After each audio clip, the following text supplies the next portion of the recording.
ಚಕ್ರವರ್ತಿ ಸೂಲಿಬೆಲೆ ಅವರ ಇದೇ ಹಿಟ್ಲರ್ ಸರ್ಕಾರ ಅನ್ನೋ ಹೇಳಿಕೆಗೆನೆ ಎಂಬಿ ಪಾಟೀಲ್ ತಿರುಗೇಟನ್ನ ನೀಡಿದ್ರು. ಇದೀಗ ಮತ್ತೊಮ್ಮೆ ಹಿಟ್ಲರ್ ಸರ್ಕಾರ ಅನ್ನೋದು ಸಾಬೀತಾಗಿದೆ ಅನ್ನೋ ತಿರುಗೇಟನ್ನ ಚಕ್ರವರ್ತಿ ಅವರು ತಮ್ಮ ಮಾತಿನ ಮೂಲಕ ಕೊಡೋ ಪ್ರಯತ್ನ ಮಾಡಿದ್ದಾರೆ. ಮತ್ತೊಂದು ಕಡೆ ರಾಜಕೀಯ ಪಕ್ಷಗಳ ಹೊಸ ಅಬ್ಬರ, ಬಿಜೆಪಿ ಸಹಾಯವಾಣಿ ಏನಿದರ ಉದ್ದೇಶ? ತೇಜಸ್ವಿ ಸೂರ್ಯಗೆ ಟಕ್ಕರ್, ಎಂಬಿಪಿ ಸಹಾಯವಾಣಿ ಸೀಕ್ರೆಟ್.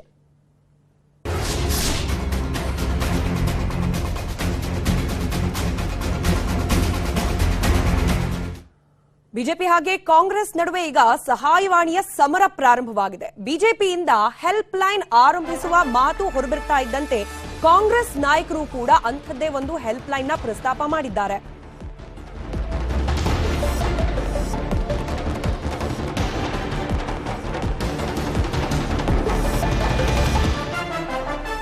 ಸರ್ಕಾರದ ಕಾನೂನಾತ್ಮಕ ದೌರ್ಜನ್ಯ ತಡೆಯುವ ವಿಚಾರಕ್ಕೆ ಬಿಜೆಪಿ ಸಹಾಯವಾಣಿಯನ್ನ ತೆಗಿತೀವಿ ಅಂತ ಹೇಳಿ ತೇಜಸ್ವಿ ಸೂರ್ಯ ಹೇಳಿಕೆ ನೀಡಿದ್ರು.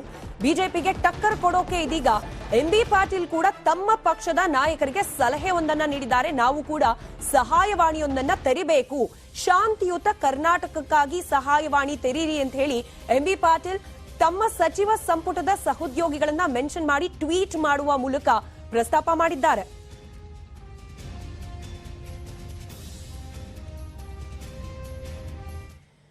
ಇನ್ನು ಶಾಂತಿಯುತ ಕರ್ನಾಟಕಕ್ಕೆ ಸಹಾಯವಾಣಿ ವಿಚಾರದ ಕುರಿತಂತೆ ಸಚಿವ ಎಂಬಿ ಪಾಟೀಲ್ ಮಾತನಾಡಿದ್ದಾರೆ. ನಮ್ಮ political bureau head Chidanand Patel MB Patil ಅವರನ್ನ ಮಾತನಾಡಿಸಿದ್ದಾರೆ, ಕೇಳೋಣ.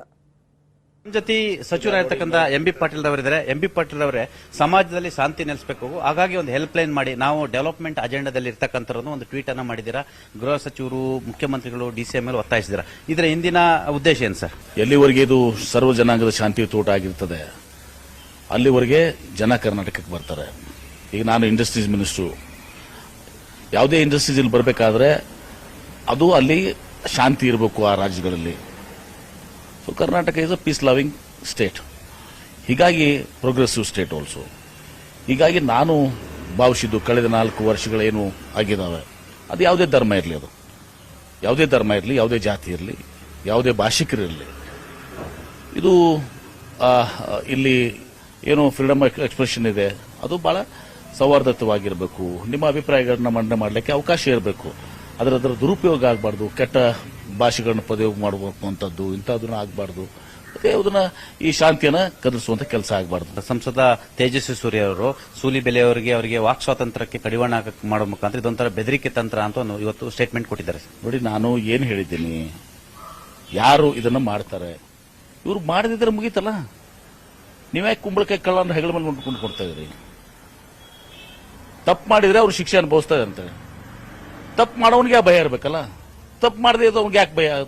ಅದು ಕುಂಬಳಕಾಯಿ ಕಳ್ಳನ ತರ ಹೆಗಲ್ ಮುಟ್ಕೊಂಡು ನೋಡ್ಕೊಂತ ಕೆಲಸ ಬೇಡ. ತಪ್ಪು ಮಾಡಿದವ್ರಿಗೆ ಹೇಳಿದ್ದೀನಿ ನಾನು, ಸುಮ್ಮನೆ ಯಾರಿಗಾರು ಹೇಳ್ತಾ ಇಲ್ಲ. ನಾನು ಈಗ ಟ್ವೀಟ್ನು ಅದೇ ಮಾಡಿದ್ದೀನಲ್ಲ.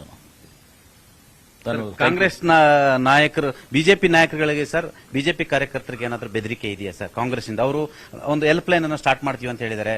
ನಮ್ಮ ಲಾಯರ್ಗಳು ನೋಡ್ಕೊಂತಾರೆ, ಇವ್ರು ನಮ್ಮನ್ನು ಎದುರಿಸ್ತಿದ್ದಾರೆ ಅನ್ನೋ ಒಂದು ಮಾತು ಹೇಳ್ತಾರೆ. 4 ವರ್ಷ ಇವ್ರು ಏನ್ ಮಾಡಿದ್ದಾರೆ ಇಡೀ ಜಗತ್ತಿಗೆ ಗೊತ್ತಿದೆ. 4 ವರ್ಷ ಇವರು ರಾಜ್ಯದಲ್ಲಿ ಒಂದು ಮನೆ ಕಟ್ಟಲಿಲ್ಲ, ಅಭಿವೃದ್ಧಿ ಮಾಡಲಿಲ್ಲ, 3.5 ಲಕ್ಷ ಕೋಟಿ ಸಾಲ ತಕೊಂಡ್ರು.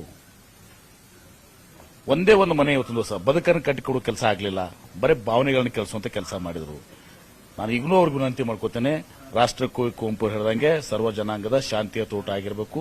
ಅದನ್ನ ಯಾವುದೇ ಧರ್ಮದವರು, ಯಾವುದೇ ಜಾತಿಯವರು, ಯಾವುದೇ ಭಾಷೆಯವರು ಅದನ್ನ ಶಾಂತಿಯನ್ನು ಕದಲಿಸುವ ಮಾತನಾಡಿದ್ರೆ ಅವ್ರ ಮೇಲೆ ಕಾನೂನಾತ್ಮಕವಾದಂತ ಕ್ರಮ ಆಗಬೇಕು. ಯಾರು ಶಾಂತಿ ಕರೆದು ಯಾರೇ ಕಾಂಗ್ರೆಸ್ಗರಿದ್ರು ಮಾಡಿದ್ರು ಕೂಡ ಅವ್ರ ಮೇಲೆ ಕೂಡ ಕ್ರಮ ಕೈಗೊಳ್ಳಬೇಕಾಗ್ತದೆ. ಇವಿಷ್ಟು ಸಚಿವ ಎಂಬಿ ಪಾಟೀಲ್ ರವರ ಮಾತು. ಕ್ಯಾಮರಾ ಪರ್ಸನ್ ವಿಶ್ವನಾಥ್ ಆವೇರ್ ಜೊತೆ ಚಿದಾನಂದ್ ಪಟೇಲ್, ನ್ಯೂಸ್ 18 ಕನ್ನಡ, ಬೆಂಗಳೂರು. ಎಂಬಿ ಪಾಟೀಲ್ ಅವರ ಈ ಮಾತಿಗೆ ಹಾಗೆ ಟ್ವೀಟ್ಗೆ ಕಾರಣವಾಗಿದ್ದು ತೇಜಸ್ವಿ ಸೂರ್ಯ ಅವರ ಹೆಲ್ಪ್ ಲೈನ್ ಪ್ರಸ್ತಾಪ. ಕಾಂಗ್ರೆಸ್ ಸರ್ಕಾರದ ಎಲ್ಲಾ ಕಾನೂನಾತ್ಮಕ ದೌರ್ಜನ್ಯವನ್ನ ತಡೆಯೋ ನಿಟ್ಟಿನಲ್ಲಿ ಶೀಘ್ರದಲ್ಲೇ ರಾಜ್ಯ ಬಿಜೆಪಿ ಕಾನೂನು ಪ್ರಕೋಷ್ಠದಿಂದ ಸಹಾಯವಾಣಿಯನ್ನ ಪ್ರಾರಂಭ ಮಾಡಲಾಗುತ್ತೆ ಅಂತ ಬಿಜೆಪಿ ಸಂಸದ ತೇಜಸ್ವಿ ಸೂರ್ಯ ಹೇಳಿಕೆ ನೀಡಿದ್ರು. ಕಾಂಗ್ರೆಸ್ ಸರ್ಕಾರದ ಎಲ್ಲಾ ಕಾನೂನಾತ್ಮಕ ದೌರ್ಜನ್ಯ, ಅಧಿಕಾರ ದುರ್ಬಳಕೆ, ಸುಳ್ಳು ಕೇಸು, ಸುಳ್ಳು ಎಫ್ಐಆರ್ಗಳನ್ನ ಸಮರ್ಥವಾಗಿ ಎದುರಿಸೋಕೆ ಮುಂದಾಗಿದ್ದೇವೆ. ಇದಕ್ಕಾಗಿ ಸಹಾಯವಾಣಿ ಆರಂಭ ಮಾಡಲಿಕ್ಕೆ ತೀರ್ಮಾನ ಮಾಡಲಾಗಿದ್ದು 1 ವಾರದ ಒಳಗೆ ಸಹಾಯವಾಣಿ ಸಂಖ್ಯೆಯನ್ನ ಪ್ರಕಟ ಮಾಡಲಿದ್ದೇವೆ ಅಂತ ತೇಜಸ್ವಿ ಸೂರ್ಯ ತಿಳಿಸಿದ್ರು.